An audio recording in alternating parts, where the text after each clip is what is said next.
Raj, singing by Ramanji Yadav.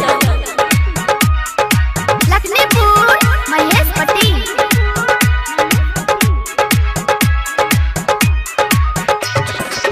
सजादन भाई पंडाल अलगा दो डीजे धमाल। राकेश भैया थोड़ा साउंड में आवाज दीजिएगा और शांति बनाए रखिए। और कहना है क्या, और उठाइए दोनों हाथ और बोलना है मेरे साथ।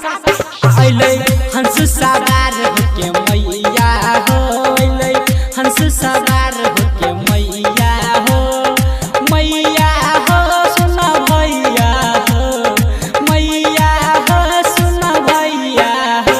अइले हंस सवार होके मैया हो, अइले हंस सवार होके मैया हो, मैया हो सुना भैया हो। DJ Guddu Raj, Lakhanpur Mahesh Patel.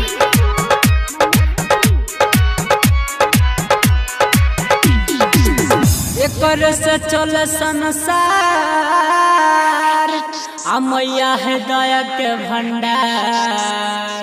Kishan भैया ये सामने वाला हेलोजन थोड़ा मुंह पर पड़ रहा है, इसको साइड में कीजिए और शांति बनाए रखिए। और एक बार और कहना है क्या, अइले हंस सवार होके मैया हो, अइले हंस सवार होके मैया हो, मैया हो सुना भैया हो, मैया हो सुना भैया हो।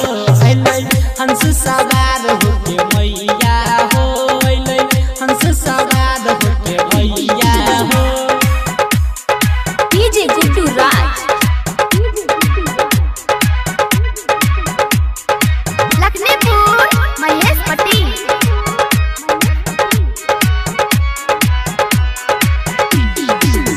बड़ निक लागै सीन आ साल भर पड़े खुशी के दिन।